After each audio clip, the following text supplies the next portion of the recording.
ओम नमस्ते।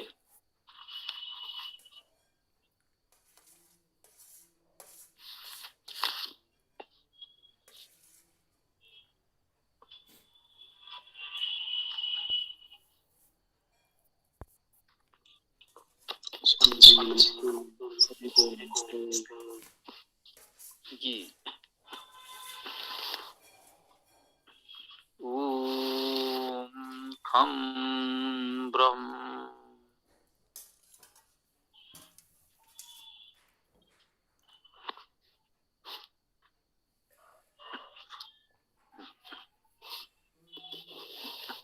कल हम लोगों ने नामिक विभक्तियों पर चर्चा की है।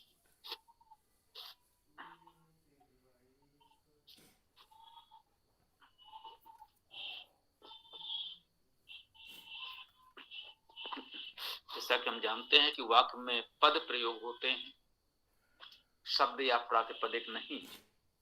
उनको शब्द बनाने के लिए विभक्तियां लगती हैं, जो मुख्य रूप से दो प्रकार के हैं, नामिक और आख्यातिक विभक्ति या क्रिया विभक्ति। नामिक विभक्तियों पर हमने अभी चर्चा की। अगले प्रकरण में नामिक विभक्ति पर हम लोग विस्तार से चर्चा करने वाले हैं। इसमें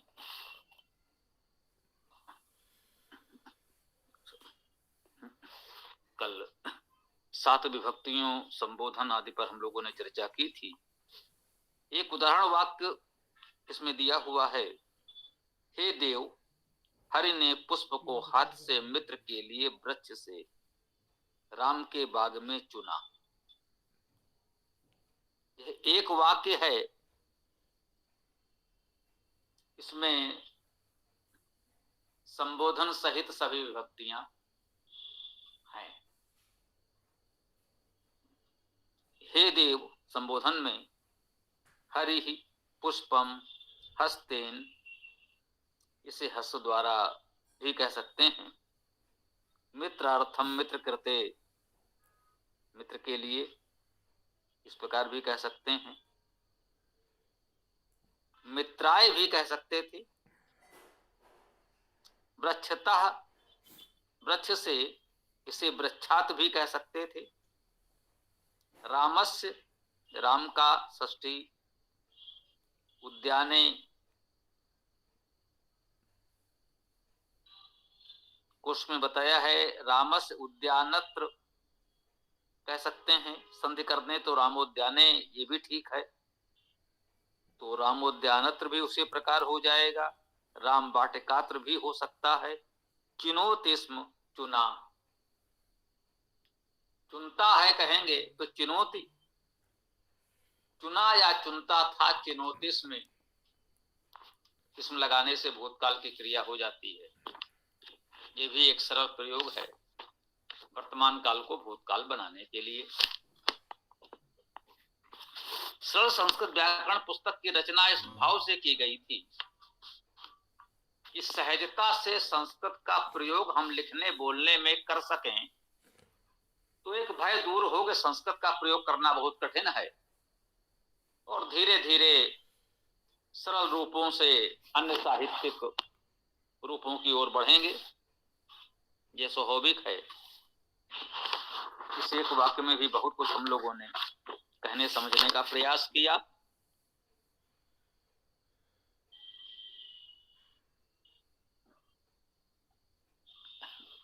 आगे अन्य वाक्य भी दिया है, फिर अभी दिनेश के भाई संतोष ने फूल को हाथ से मित्र के लिए पेड़ से बाग में चुना।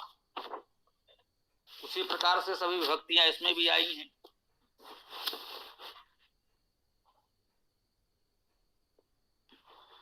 इस वाक्य में संतोष करता है, कर्ता ने चुना, क्रिया को संपन्न किया है। ये बोध में बताते हैं कि उसमें क्या कैसे प्रयोग हुआ है। क्रिया से सबका संबंध होता है, ये यहां बताने का प्रयास।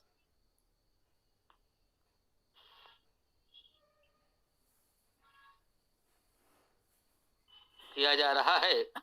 इसमें संतोष करता है, उसने चुना, क्रिया को संपन्न किया है। क्रिया से पुष्प कर्म, इस क्रिया का सर्वाधिक प्रभाव पुष्प पर पड़ा, ये उसका कर्म है। वह वृक्ष अर्थात अपादान से अलग हुआ है। अपादान वो है जिससे अलग होता है। इस क्रिया को हाथ की सहायता से किया गया है। हाथ में करण है, करण कारक तृतीया विभक्ति है। हस्तेन, हाथ के साथ, हाथ द्वारा। ये क्रिया मित्र के लिए हुई है, वह संप्रदान में है। बाघ अधिकरण के क्षेत्र में हुई है, बाघ के अधिकार क्षेत्र में हुई है, इसलिए बाघ में अधिकरण कारक होगा। संतोष ने चुना, पुष्प को चुना, हाथ से चुना या हाथ द्वारा चुना, ऐसा भी कह सकते हैं। मित्र के लिए चुना, वृक्ष से चुना, बाग में चुना, सभी क्रिया से संबंधित हैं। रवि को संबोधित कर इस क्रिया की जानकारी दी गई है। क्रिया का संबंध दिनेश से नहीं, केवल उसके भाई संतोष से है। अतः रवि तथा दिनेश को कारक नहीं माना गया है।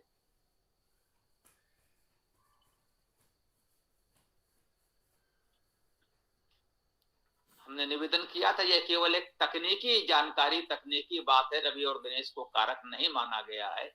विभक्ति तो है ही, हमको पद बनाने के लिए, वाक्य में प्रयोग करने के लिए जानकारी विभक्तियों की चाहिए। उसे बहुत सूक्ष्म परिभाषा के अनुसार कारक माने या न माने, विभक्ति तो है।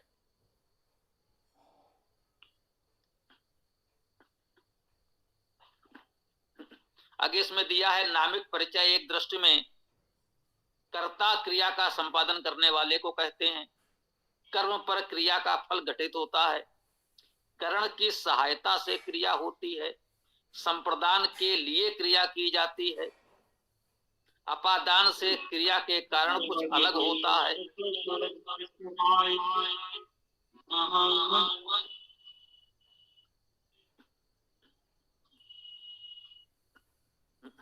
संबंध से नाम शब्दों का परस्पर संबंध व्यक्त होता है।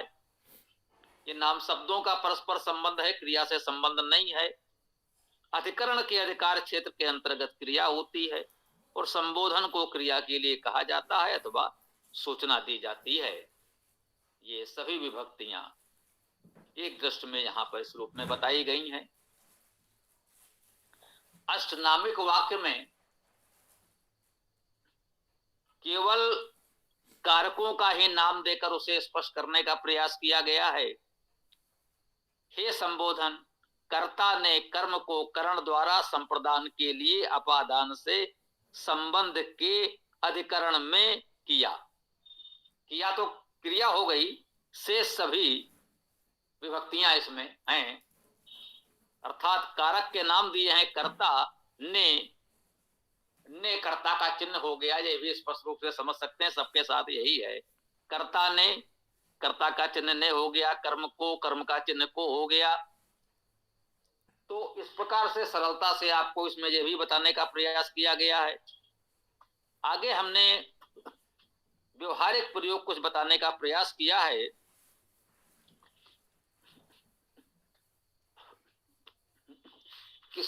कौन सा कारक माना जाए किस पद में, कभी कभी इस प्रकार के कुछ भ्रम होते हैं। इसको यूं समझें, व्यवहारिक दृष्टि से कर्म को सामान्य कारक भी कहा जा सकता है। कर्म कारक महत्वपूर्ण है, कर्ता के पश्चात उसी का स्थान है। फिर भी इसकी उतनी निश्चित परिभाषा नहीं है। कैसे कहते हैं क्रिया का मुख्य प्रभाव तो इस पर पड़ता है, तो इस परिभाषा से कभी कभी कुछ भ्रम होता है। भाई जिससे अलग हुआ वो भी प्रभाव पड़ा, जो कुछ अलग हुआ, जिससे हुआ, जिसके साथ गए, प्रभावित तो सभी हो रहे हैं। तो इसका एक और तरीका बताया गया है। वाक्य में एक से अधिक कर्म भी हो सकते हैं, यह भी स्पष्ट है। कर्म एक ही नहीं, अनेक हो सकते हैं, एक से अधिक हो सकते हैं। तो इसे समझें, स्पष्टतः परिभाषा या लक्षणों के अनुसार जो शब्द किसी अन्य नामिक विभक्ति या कारक में न रखा जा सके उसे कर्म मान सकते हैं। से सभी बहुत स्पष्ट हैं। यहाँ कहने का भाव ये समझें, कर्म के अतिरिक्त से सभी बहुत स्पष्ट हैं। करता है जो करेगा, जो करता है वही करता है, जिसके द्वारा करें वो कर्ण है इत्यादि। तो ये कहा गया कि शेष सभी तो स्पष्ट हो सकते हैं। तो यो मान लें कि जिसके विषय में ये निश्चित ना हो पा रहा हो ये किस अन्य विभक्ति या कारक में है, वो कर्म कारक होता है। ये कोई शास्त्रीय परिभाषा नहीं है,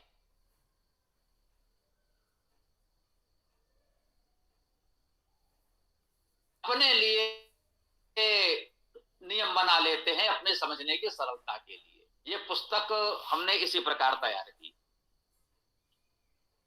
प्रारंभिक कक्षाओं में संस्कृत जब सीखना प्रारंभ किया तो रूप रटना ये सब कुछ समस्याएं आती थी, जैसा सभी के साथ होता है, हमारे साथ भी हुआ। तो ऐसे हम लोगों ने कुछ तरीके खोजने प्रारंभ किए।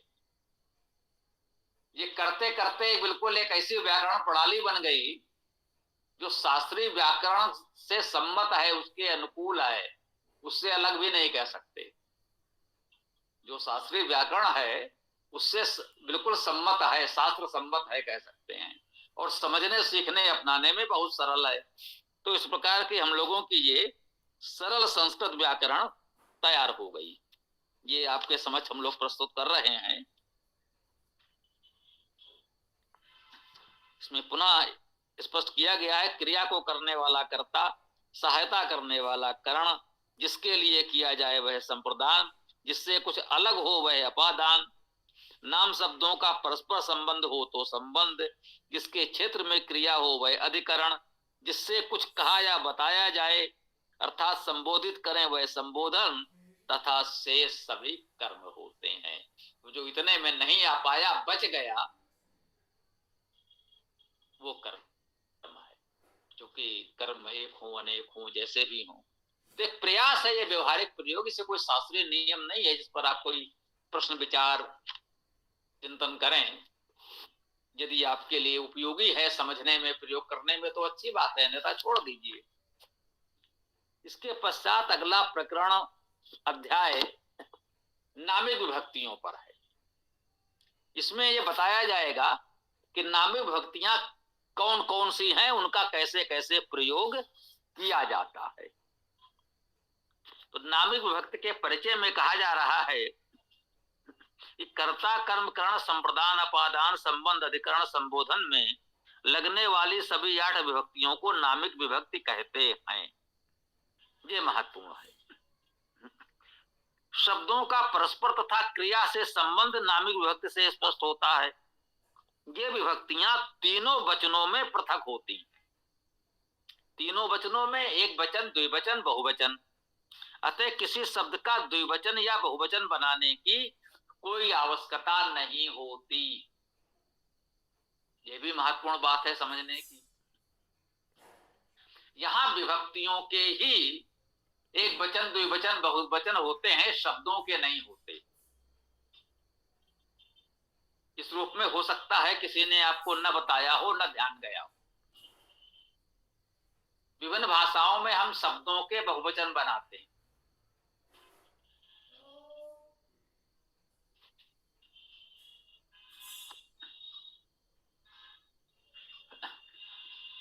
है ना, पुस्तक का बहुवचन पुस्तकें। इस प्रकार से हम शब्दों के बहुवचन सीखते हैं। संस्कृत व्याकरण की संरचना इस प्रकार की है कि इसमें शब्दों का बहुवचन नहीं होता, शब्दों का द्विवचन बहुवचन नहीं होता। जो भी ये द्विवचन बहुवचन बनेगा वो विभक्तियों का ही होता है।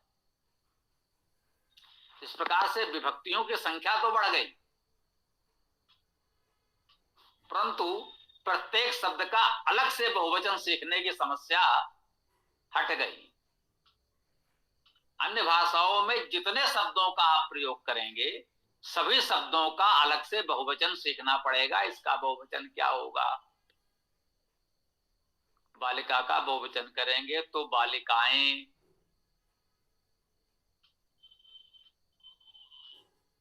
है ना। तो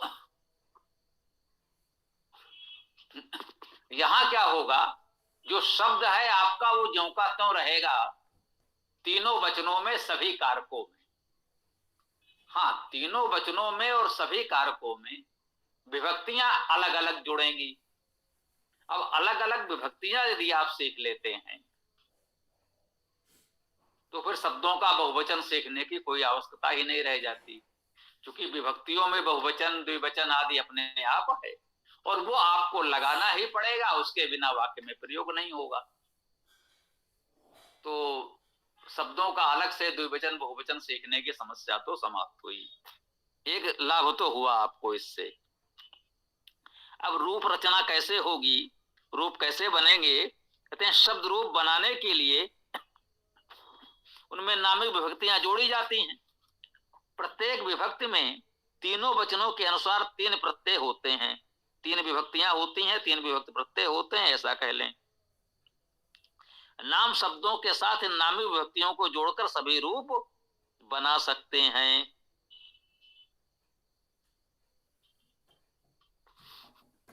अभी विभक्तियां क्या हैं, कैसे प्रयोग होंगी, आएगा आगे। नामिक पहचान कहते हैं नामिकों के प्रयोग के लिए नामिक विभक्तियों तथा कारकों की जानकारी होना आवश्यक है। सामान्यतः हिंदी चिन्हों से भी इनकी पहचान हो सकती है, फिर भी परिभाषा व लक्षण जानना अनिवार्य है। हिंदी चिन्हों से पहचान करेंगे तो समस्या हो जाएगी। संभवतः कल ही आप में से किसी ने यह प्रश्न किया था, उनसे कहो आदि में ये से का क्या करेंगे, कैसे होगा, या हमने उदाहरण के रूप में बताया हो कि इस प्रकार का प्रश्न आया था। तो वही था कि यदि हिंदी या किसी अन्य भाषा के चिन्ह को लेकर हम उसको समझना चाहेंगे तो वो तरीका ठीक नहीं है। वहां चूक होगी तो फिर मौलिक चूक हो गई, मूल में ही भूल है, तो आगे तो सब भूल रहेगी ही। इसलिए परिभाषा समझें, उसकी पहचान जाने, तब जाने। ठीक है। तो इसे हिंदी में जो चिन्ह होते हैं किसी शब्द के कारक को निर्धारित करने के लिए प्रत्येक शब्द के साथ कुछ विशेष शब्दांश जुड़े रहते हैं। हिंदी में इनको कारक चिन्ह कहते हैं। अब हिंदी कारक चिन्ह इस प्रकार है, पहले भी हम लोगों ने एक वाक्य में बताया था, कर्ता ने कर्म को कर्ण से द्वारा के साथ संप्रदान के लिए हेतु अपादान से। अब से में एक बात है, कह रहे हैं से तृतीया में भी है। आप कहेंगे वाहन से गए,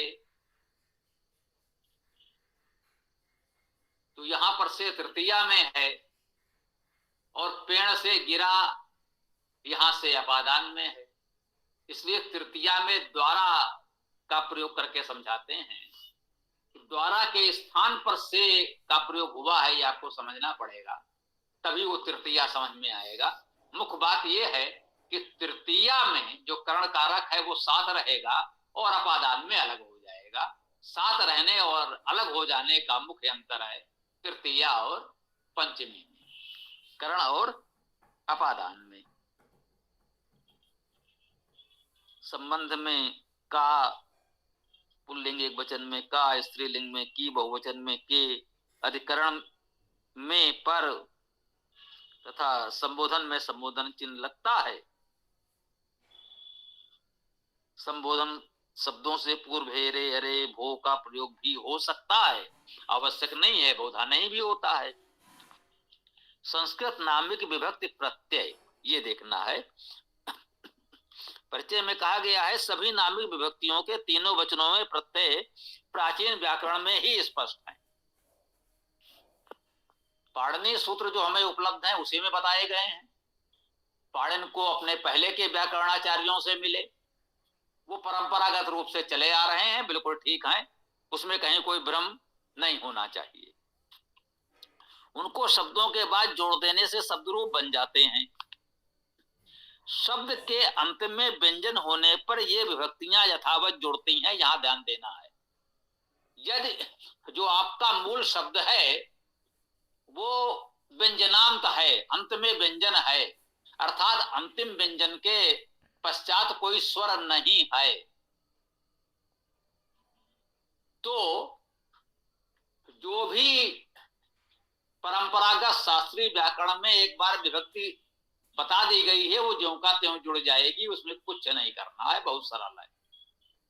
इसे हम मूल विभक्तियां कहते हैं। मूल विभक्तियां तो वही हैं जो हमारे महान व्याकरणाचार्यों ने सीधे सीधे बता दिया है। सु और जस इति प्रथमा, तो यदि वो अस्वर अंतिम वर्ण है, व्यंजन से अंत हो रहा है, तो ज्यों का त्यों जुड़ेगा। बस इतना अवश्य है कि विसर्ग स्वर के बाद ही लगता है, यदि स्वर है ही नहीं तो वो लगेगा नहीं, लुप्त हो जाएगा। अब हलंत मां या कुछ भी एक अस्वर वर्ण ही जोड़ना है विभक्त के रूप में, तो अंत में पहले से अस्वर है, एक और अस्वर आ ही नहीं सकता, तो या तो उसे लोप करें या फिर एक और स्वर कहीं से ले ही आए। दो ही तरीके हैं आपके पास। वो कुछ अभ्यास से आ जाएगा, कुछ नियम पढ़ने से आ जाएगा, ये बहुत कठिन नहीं है। ठीक है, तो शब्द के अंत में व्यंजन होने पर ये विभक्तियां यथावत जुड़ती हैं। इनमें व्यंजनादि नाभिक विभक्तियां व्यंजनाद तथा स्वरांत सभी शब्दों में एक समान रूप से प्रयोग होती हैं। जरा समझिए, ये लिखा तो हम ही ने है, फिर भी मुझे लगता है ये थोड़ा शास्त्रीय हो गया है। इनमें व्यंजनादि, व्यंजनादि का अर्थ है जिनके आदि में व्यंजन हो। जिसे आपने सामान्यतः जो हम लोग शब्द बोलते हैं, कोई ना कोई व्यंजन आता है। आपने कहा देव, तो देव में सबसे पहले क्या है? दा। ए उसके पश्चात स्वर आया। परंतु आपने कहा आम्र, अमर, तो इसमें आ पहले है, यह स्वर है, इसे स्वरादि कहा जाएगा। तो जिसके आदि में व्यंजन है, व्यंजनादि नामिक विभक्तियां, तो उसका से विभक्तियां या शब्द जो भी आप कह लें, जो भी आप उच्चारण करेंगे, वो दो प्रकार के हो सकते हैं। या तो उसका आरंभ स्वर से होगा या व्यंजन से होगा। तो जो स्वर से आरंभ होगा उसे स्वरादि कह सकते हैं, जो व्यंजन से आरंभ होगा उसे व्यंजनादि कह सकते हैं। ये व्यंजनादि नामिक विभक्तियां व्यंजनांत तथा स्वरांत सभी शब्दों में एक समान रूप से प्रयोग होती हैं। व्यंजनात अर्थात जिनके अंत में व्यंजन हो, स्वरांत अर्थात जिनके अंत में स्वर हो। विभक्ति को व्यंजनादि होना चाहिए, अर्थात विभक्ति का आरंभ व्यंजन से होना चाहिए। जैसे देवस्य में स्या है, तो ये सा से आरंभ हो रहा है, तो व्यंजनादि कहा जाएगा। जो समझे, उदाहरण के लिए से सभी देखेंगे, ये व्यंजनादि हो गया। ये व्यंजनाद तथा स्वरांत सभी शब्दों में एक समान रूप से प्रयोग होती है। अब शब्द के अंत में व्यंजन हो या स्वर हो, इससे अंतर नहीं पड़ेगा, उसका कहना है। जैसे हमने कहा देव, तो देव के अंत में आ है, वा के पश्चात आ भी है, तो देव स्वरांत है। और हम कहेंगे जगत, तो ता अस्वर है, तो इसे हम व्यंजनाद कहेंगे, अंत में व्यंजन है, स्वर नहीं आया। तो ये दो प्रकार के शब्द होंगे, इनको समझ लीजिएगा। यहां पर पुस्तक आपके पास होना उपयोगी होगा, कि इसको हो सकता है आपको 2-3 बार पढ़ना पड़े इसको समझने के लिए। स्वरांत शब्दों में स्वरादि विभक्तियां लगाने पर कुछ परिवर्तन होते हैं। परिवर्तनों का आधार संधि के नियम है, कुछ अपवाद भी हैं, होते हैं, कोई बात नहीं, सभी भाषाओं में हो सकते हैं। तो पहले हम नियम समझ लेंगे, अपवाद बाद में देख लेंगे।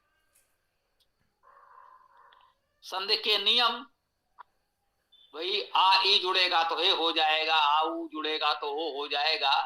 तो इस प्रकार के जो नियम है, ये संधि के नियम है। वो संधि प्रकरण में हम लोग इसमें भी पढ़ेंगे। सहज भाव से जो थोड़ा बहुत हम लोग जानते हैं, उसका उपयोग यहाँ इस प्रकरण को केवल समझने के लिए करेंगे। तो आपके समय की सीमा तो यहाँ पर समाप्त हो रही है। इस अपवाद को देख करके फिर हम आगे बढ़ जाएंगे। अपवादों को समझने में कठिनाई होती है। प्रारंभ में संस्कृत सीखने में इन अपवादों को सिखाने की आवश्यकता नहीं है।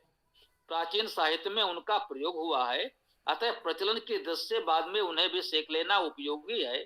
अपवादों को व्याकरण में महत्व नहीं देना चाहिए, कम से कम प्रारंभ। हमारे इस व्याकरण प्रणाली की मुख्य बात ही यही है, सरलता इसी में हुई है कि जो नियम है वो तो सरल हैं, सहजता से सीखे जा सकते हैं। अब बच्चे को प्रारंभ में ही अपवाद जो कठिन होंगे उनमें उलझा देते हैं, तो वो उगने लगता है, भागने लगता है। पहले सरल सरल नियम बता दीजिए, संस्कृत उसकी अपनी भाषा हो जाए, उसको आनंद आने लगे, फिर धीरे धीरे अपवाद जो कुछ कठिन भी प्रतीत होते हैं वो भी सहजता से सीख लेगा, समस्या नहीं होगी। तो व्याकरण के सत्र को यहाँ विराम दें, उसके बाद हमें वेद मंत्र भी देखना होगा।